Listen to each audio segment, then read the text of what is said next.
Summa ghuslur ra'sin bil ifadati ba'da takhlilihi in kana alaihi sya'run.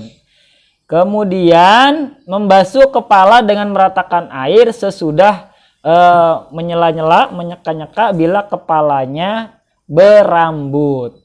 Ra ana manungsa sing sempurna, ra ana manungsa ora duwe dosa.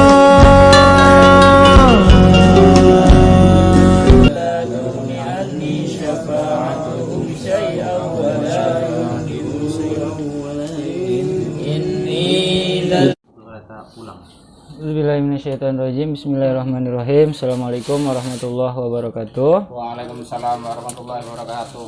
Syukur alhamdulillah, sama-sama kita menjadikan kehadirat Allah Subhanahu wa taala atas limpahan nikmatnya sehingga malam Jumat kali ini tanggal berapa ini?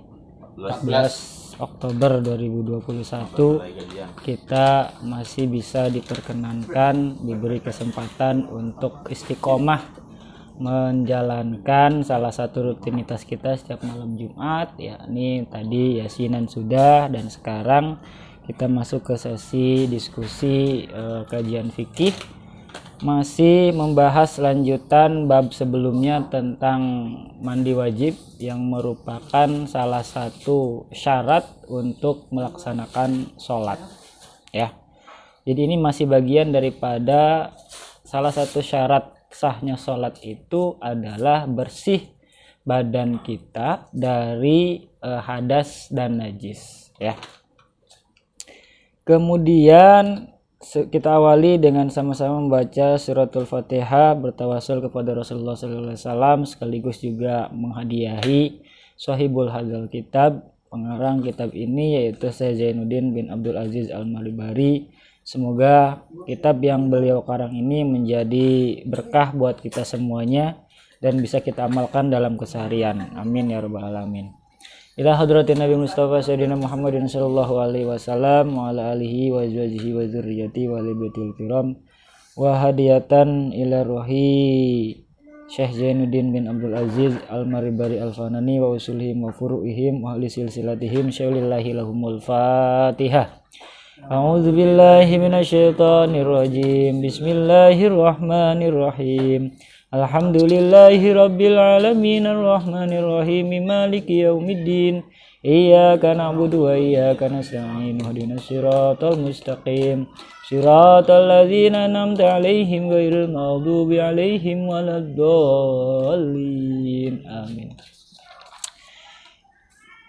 Wasunnah lil ghusli, disunahkan pada saat kita mandi wajib apa saja. Nah, kalau kemarin kan rukun mandi wajib, masih ingat Mas Ariel ada berapa? Ada dua. Satu, niat. Kapan waktu niatnya?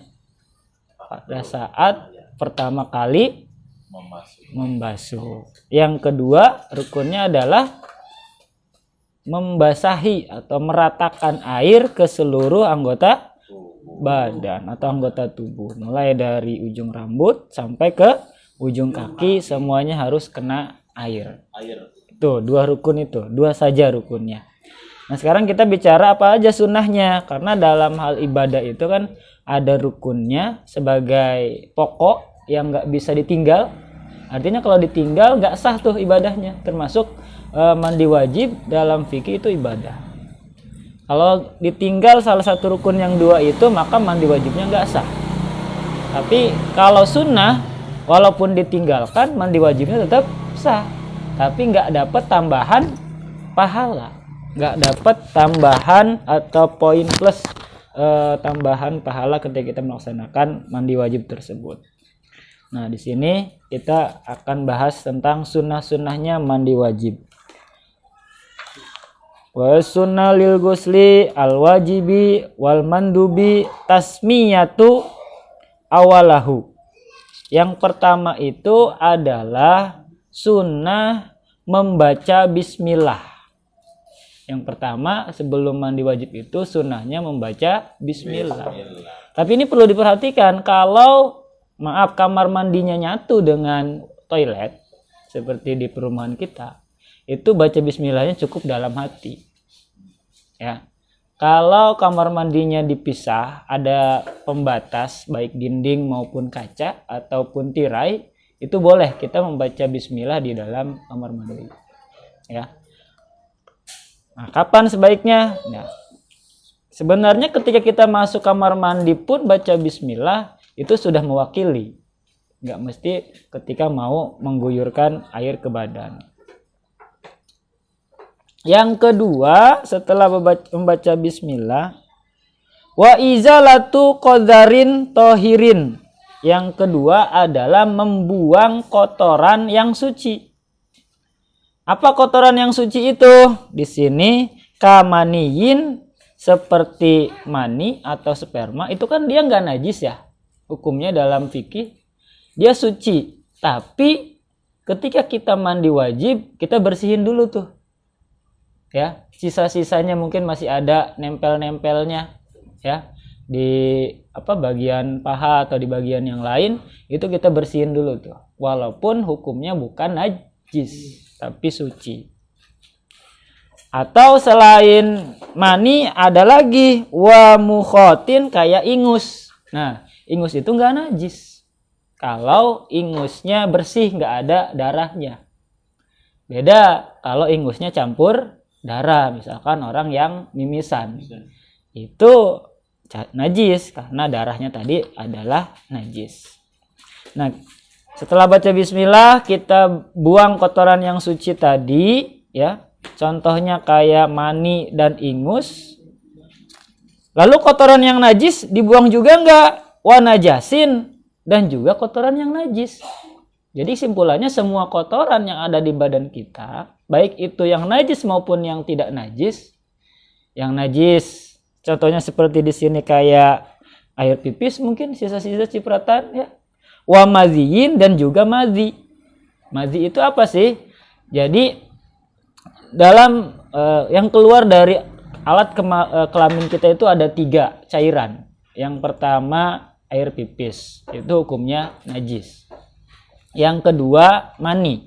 Mani itu hukumnya suci. Yang ketiga mazi. Mazi juga hukumnya najis. Ya. Jadi air pipis sama mazi itu hukumnya sama-sama najis. Mazi itu apa sih, Mas Aril? Mazi itu cairan bening, kental, ya, tapi bukan mani. Ya, kemarin kan udah jelasin kalau mani ciri-cirinya ada 3 itu ya. Semoga masih ingat pada. Nah, itu juga harus dibersihkan. Artinya mau yang suci mau yang gak suci semuanya harus dibersihkan dulu tuh sunnahnya. Tapi itu hukumnya sunnah. Balik lagi, mau langsung mandi juga nggak jadi masalah, tetap sah. Yang penting 2 rukun yang kemarin dibahas itu terpenuhi. Ini cuma sunnah. Tapi kalau mau dapat tambahan pahala, lakuin yang sunnah-sunnahnya. Kan gitu ya. Berapa kali ngilangin najisnya? Wa in kafalahuma ghuslatun wahidatun. Cukup 1 kali. Jadi nggak mesti diulang sampai 3 kali. Cukup sekali aja. Nah, di sini ada yang mungkin kita juga sering abai. Wa ayyabula man anzala qabla ayyaktasila liyakhruja ma baqiya bimajrahu. Orang yang keluar mani atau sperma hendaknya membuang air kencing dulu sebelum mandi agar sisa air mani yang berada dalam saluran dalam kemaluan kita itu ikut keluar. Ya. Jadi itu sunnah juga tuh. Jadi upayakan sebelum mandi wajib itu kita kencing dulu, pipis dulu. Supaya apa? Supaya air mani yang nggak sempat keluar, ya, itu keluar bersama air kencing tadi. Tuh, ya. Jadi jangan langsung mandi. Kita tunggu dulu sampai rasa pengen buang air kecil. Setelah itu buang seperti itu. Nanti bersihkan, baru kita mandi. Itu ya. Jadi ringkasnya kesunahan pertama dalam hal mandi wajib ini adalah membersihkan kotoran. Ini udah pulang dulu. Tuh ada tidur nih tadi. Kejar aja tuh tidurnya. Membersihkan kotoran baik yang najis maupun yang suci. Nah. Sampai di sini ada pertanyaan? Jelas ya? Nah, itu kesunahan yang pertama. Lalu yang kedua apa? Fa ba'da izalati qadri madmadatun wastinsyak summa wudu'un kamilan littiba'i. Yang kedua ataupun yang berikutnya masuk dalam kesunahan mandi wajib adalah sesudah membuang kotoran madmadah, berkumur-kumur. Ya, buang kotoran, kemudian kumur-kumur dulu. Wastinsyak, kemudian menghirup air ke dalam hidung seperti kita wudu. Dalilnya apa? Summa wudu'un, kemudian wudu sampai sempurna, kamilan. Kemudian wudu sampai sempurna, kamilan littiba'i, karena mengikuti atau ittiba kepada Rasulullah. Jadi sunnah yang kedua itu adalah wudu. Jadi setelah bersih kotoran-kotorannya kita berwudu seperti kita mau sholat. Itu ya, sebelum kita mandi. Tapi kalau mau langsung mandi aja karena mungkin buru-buru, kalau wudu dulu nanti keburu macet segala macam, keburu ketinggalan keretanya, ya boleh, nggak apa-apa, hukumnya tetap sah, tapi nggak dapat pahala sunnah, hilang tuh.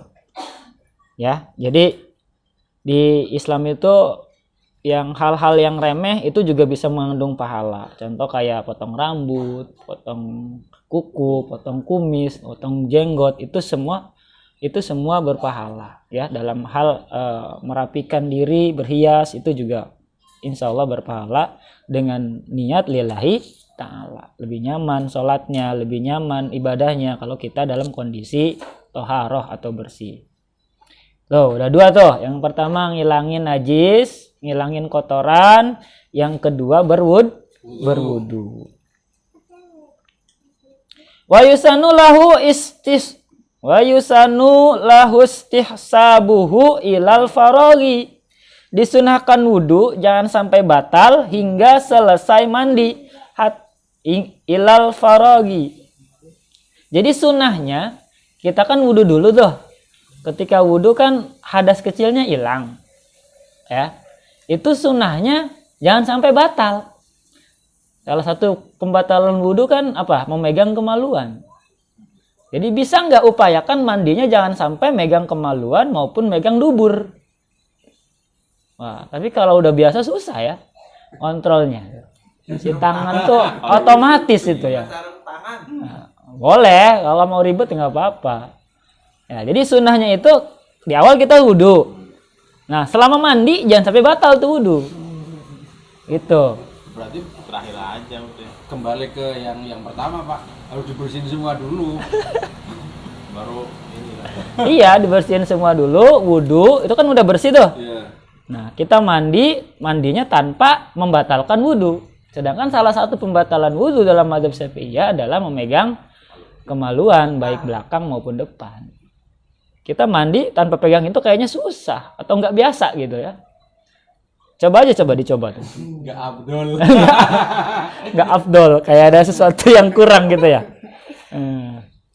Tapi kalau bisa ya tadi dapat pahala sunnah.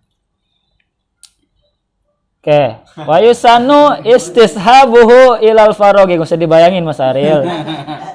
Dilakuin aja. Kalau nggak bisa ya udah jangan dipaksa. Ada yang gatel ya. Ya. Jika batal hatta lau ahdasa sunnalahu i'adatuhu. Kalau batal sunnah mengulanginya kembali. Artinya kita wudu di awal, kemudian mandi. Selama mandi kita ngebatalin wudu.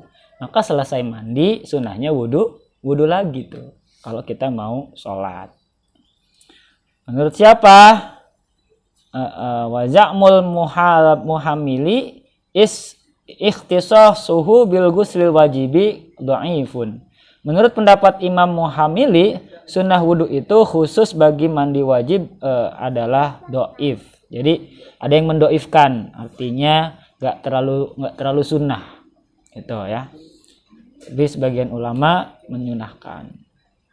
Sampai sini ada pertanyaan? Udah dapat berapa tuh Mas Aril? Pertama ngilangin kotoran, yang kedua wudhu, yang kedua tadi tuh kumur-kumur dan istinsak dulu, kemudian wudhu dengan sempurna sampai selesai sampai kaki. Jangan sampai batal tadi wudhunya ya.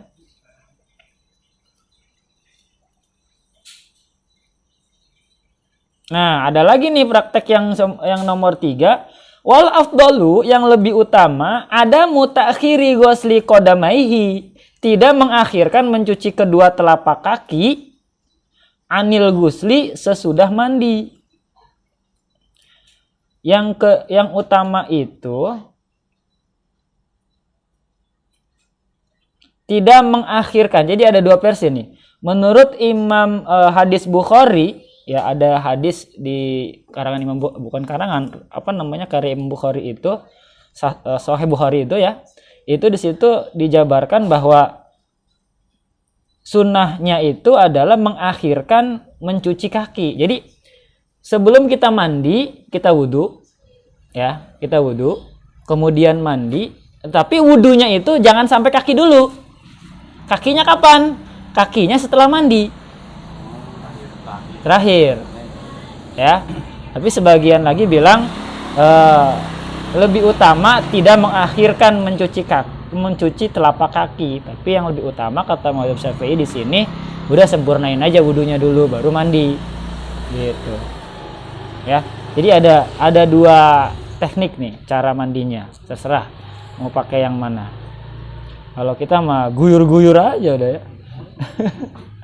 Sah enggak ya? Tetap sah, yang penting dua rukun tadi itu terpenuhi. Tapi kalau mau dapat pahala sunnahnya, tambahannya, ya ikuti tuntunan-tuntunan yang ada di hadis maupun di kitab-kitab fikih itu. Mulai dengan bismillah, kemudian wudhu. Wudhunya tadi ada yang disempurnakan sampai kaki, ada juga yang diakhirkan kakinya, seperti itu.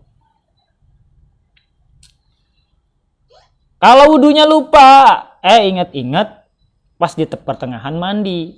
Gimana tuh? Walau tawaddo'a asna al-ghusli, bila wudhu pada pertengahan mandi, aw ba'dahu atau sesudahnya, hasolalahu aslul sunnati. Yang demikian itu telah memperoleh asal kesunahan, tetap dapat sunnah walaupun wudhunya di tengah-tengah mandi atau di akhir mandi, setelah mandi. Tuh ya. Lakin al-afdalu taqdimuhu wa yukrahu tarkuhu. Tetapi lebih utama hendaknya di awal atau mendahulukan wudu, dan makruh bila meninggalkannya. Jadi kalau mandi habis itu enggak wudu lagi, makruh tuh. Ya. Mandi kemudian wudu sunnah. Tapi nggak afdol. Afdolnya wudhu dulu baru mandi. Gitu ya. Tinggal dipilih saja. Kita biasanya yang mana. Jangan sampai kita menyalahkan, cara mandi kamu salah. Akhirnya ribut gara-gara mandi wajib gitu ya. Harusnya beres.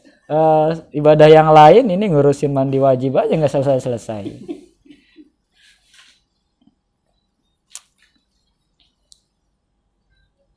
Oke, sampai sini ada pertanyaan?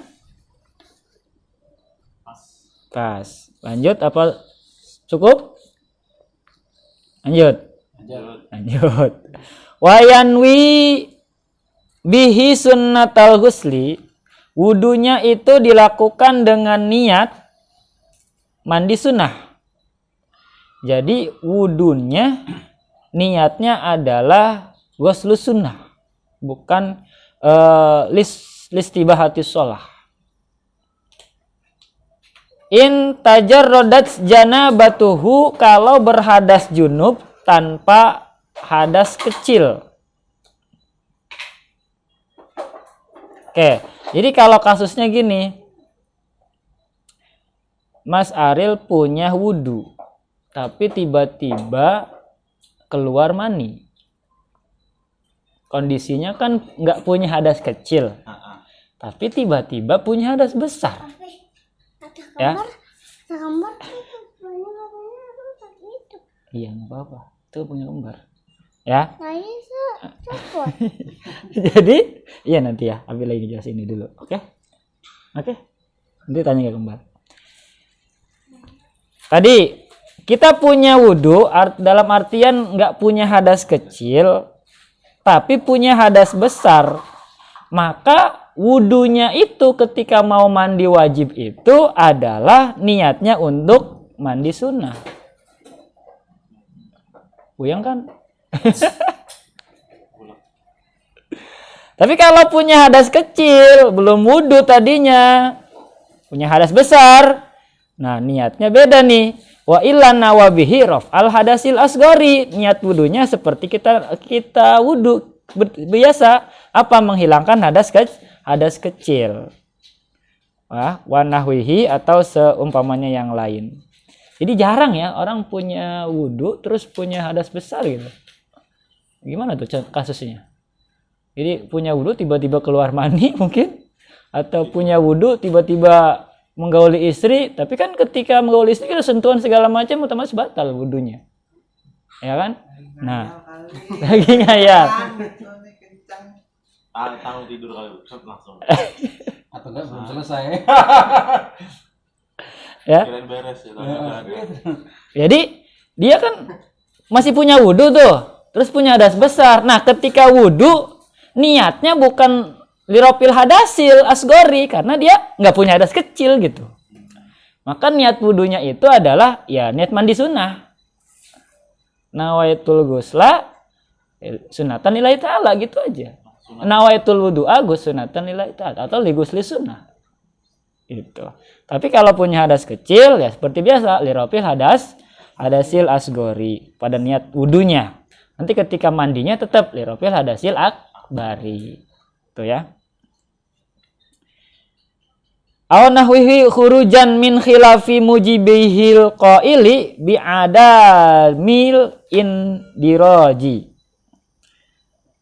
Supaya tidak menimbulkan perselisihan dengan orang yang mewajibkannya, yaitu yang berpendapat bahwa hadas kecil tidak tercakup dalam menghilangkan hadas besar. Jadi nggak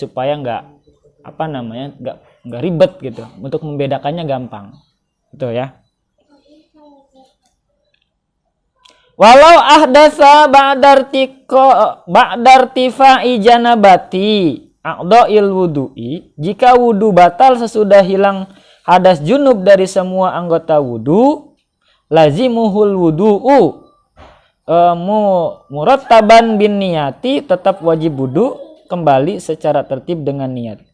Jika wudu batal sesudah hilang hadas junub ya dari semua anggota wudu, tetap wajib wudu kembali secara tertib. Artinya ketika kita punya wudu di awal sebelum mandi, kemudian kita mandi, pada saat mandi wudunya batal, maka ketika wudu lagi kita pun harus niat lagi.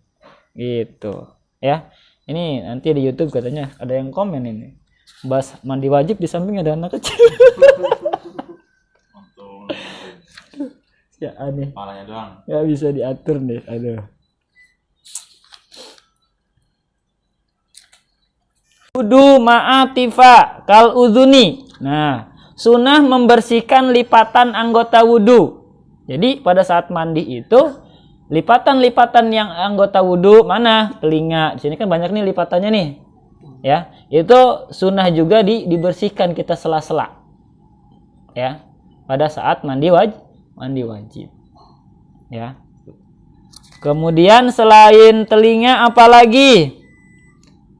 Wal ibti itu artinya ketiak atau ketek. Itu juga sama. Kadang kan ada lipatan apalagi yang bulu keteknya tebal. Itu harus disekak ya, harus benar-benar dibersihkan. Kalau cewek diginin dulu ya. Siapa itu? Kamu bisa? Sampai ke sini. Sampai. Ada sih ini dia lipatan. Ya. Wasirrotin dan juga puser. Nah, puser ya. Udel itu juga kan macam-macam udelnya ya. Ada yang dalam, ada yang boton, ada yang bodong, itu macam-macam tuh. Tapi ketika mandi wajib tuh yang praktis yang bodong tuh. Jadi nggak usah nyela-nyela lagi tuh langsung kena air itu ya. Ini biasanya yang bodong jadi bahan bulian tuh. Wal muki dan juga ujung mata. Nah, ujung mata juga perhatikan di sini biasanya apalagi kita bangun tidur itu ada belek. Itu juga harus dibersihkan dulu. Karena belek itu kalau kering dia itu bisa menghalangi air ke dalam kulit. Maka sebelum mandi itu ketika kita lagi wudhu itu kita disunahkan atau pada saat mandi paling tidak kita menggosok-gosok ujung mata ini supaya benar-benar bersih dari belek tadi ya. Kemudian ada lagi wa mahali syakin, itu tempat luka. Nah, kalau kita lagi punya koreng, lagi punya luka, itu juga diperhatikan tuh ya. Supaya biasanya kan ada lipatan-lipatan di koreng itu segala macam, itu juga harus kita seka, harus kita ratakan airnya di situ. Kemudian wa ta'ahudu usuli sya'rin, yaitu pangkal rambut. Pangkal rambut bagian dalam, cirinya paling tidak sampai terasa dingin di kulit kepala ya. Kok nggak ada keramas di sini? Ya, keramas itu ya sunnahnya supaya lebih bersih aja gitu, lebih optimal, lebih wangi. Nggak apa-apa, tetap sah mandinya. Pakai sabun boleh. Ya, boleh. Kayak daun biduri juga boleh. Pengen wangi pandan pakai daun pandan. Nanti tinggal kasih marjan aja. Jadi sirup. Ya, itu. Summa ghuslu ra'sin bil ifadati ba'da takhlilihi in kana alaihi sya'run. Kemudian membasuh kepala dengan meratakan air sesudah menyela-nyela, menyeka-nyeka bila kepalanya berambut. Nah, kalau botak nggak usah. Ya. Kalau botak ya sudah, nggak usah, nggak dapat sunnah tuh. Wala tayamuna fihi, tidak sunnah mendahulukan bagian kanan kepala li ghairi aqta. Summa ghuslu syakin aymana summa aysara, bagi yang tidak putus tangannya. Wah, ribet nih. Tidak sunnah mendahulukan bagian kanan kepala bagi orang yang tidak putus tangannya, lalu membasuhnya dan berlanjut ke bagian kiri. Jadi nggak sunnah. Tapi bagi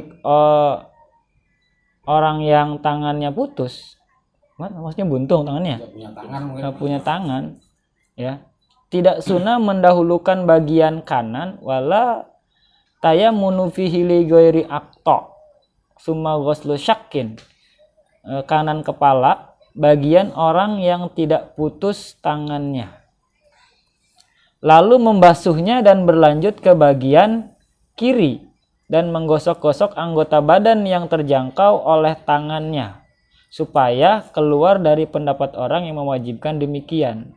Nah, jadi mendahulukan yang kanan itu kan hukumnya sunnah bagi kita yang normal. Tapi bagi saudara kita maaf yang cacat maupun mungkin diamputasi tangannya karena satu hal, itu nggak mesti mendahulukan yang kanan dan mengakhirkan yang kiri kalau dia ribet gitu ya, karena itu hukumnya sunnah. Ini dimaksudkan ada kalimat seperti ini supaya orang nggak nyangka kalau mendahulukan kanan itu adalah kewajiban gitu ya. Buktinya ketika orang itu nggak punya atau tangannya salah satunya nggak lengkap, itu tidak diperintahkan untuk mendahulukan yang kanan tadi gitu. Lanjut ya, Anggung nih satu lagi. Wa tusannu syahadatani muqaddimatani ma'ahuma akabal ghuslu. Menggosok, membaca bismillah dan zikir sesudahnya menurut kaul yang termasyhur. Laksananya bisa menggunakan air yang menggenang dengan menggerakkan badan 3 kali walaupun tidak memindahkan kedua telapak kaki ke tempat lain. Wa tusannu syahadatani al-muqaddimatani fil wudu'i ma'ahuma akabal ghusli wa alla yastahilla li janabati al ghairiha kal wudu'i fi ma'in raqidin lam yastabhir kana bi'in min aini ghairi jari adalah syahadatani, membaca 2 kalimat syahadat fil wudu'i ma'ahuma akbal ghusli wa alla yastaghilla li janabati, ya. Menurut kaul yang termasyhur, pelaksanaannya bisa menggunakan air yang menggenang dengan menggerakkan badan 3 kali walaupun tidak memindahkan kedua telapak kaki ke tempat yang lain. Kaludu'i fima in raqidin. Ya. Jadi sunnah di sini membaca syahadat, oke. Kemudian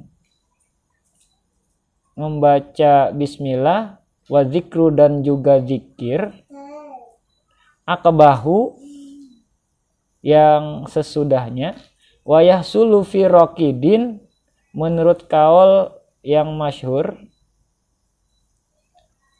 bitaharruki jami'il badani salasan dengan menggunakan menggerakkan badan 3 kali wa illam yungkil jika walaupun tidak memindahkan kedua telapak kaki ke tempat yang lain. Itu. Jadi intinya sunnah setelah mandi itu adalah membaca syahadat, kemudian membaca bismillah, kemudian membaca zikir yang lain. Seperti kita doa setelah wudu. Itu asyhadu alla ilaha illallah wahdahu la syarikalah wa asyhadu anna muhammadan abduhu wa rasuluh. Allahumma ij'alni minat tawabina waj'alni minal mutatahhirina waj'alni min ibadikas sholihin. Kemudian yang terakhir adalah wastiqbalu lil kiblati, sunnah menghadap ke arah kiblat.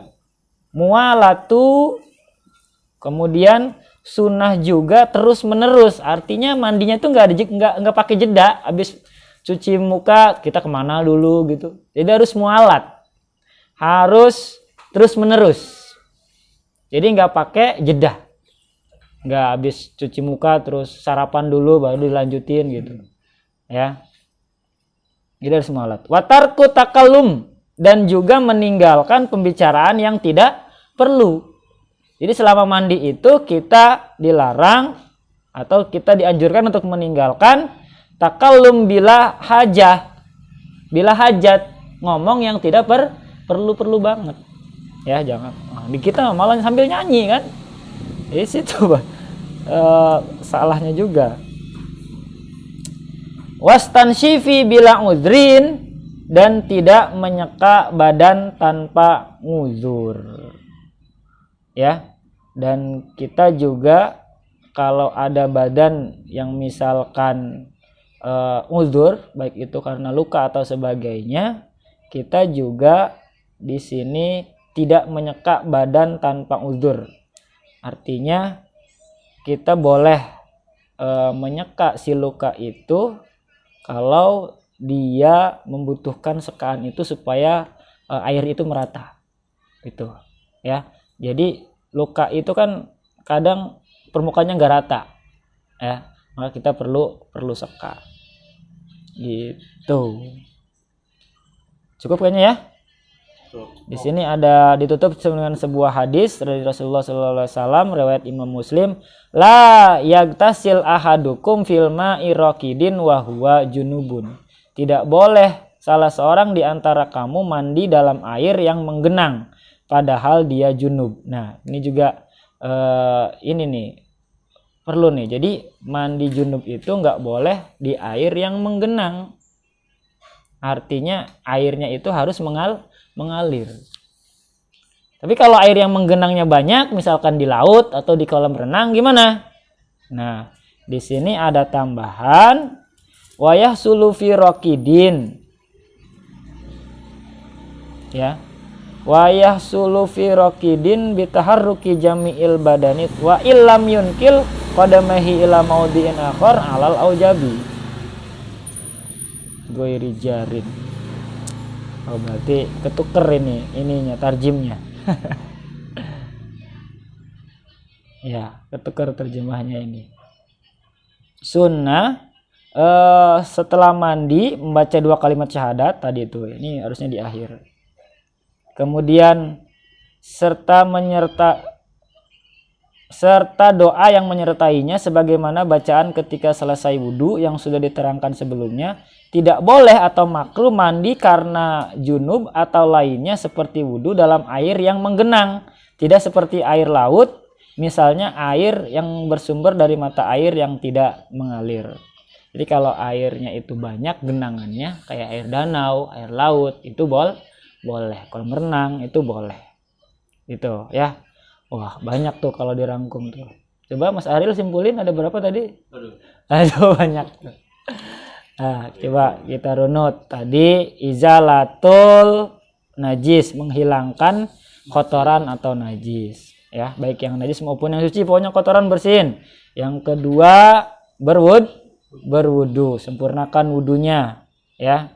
Kemudian yang ketiga yaitu wudunya tadi ada variatif tuh, ada punya hadas kecil, punya hadas besar, tanpa hadas kecil dan lain sebagainya, itu tergantung kondisinya.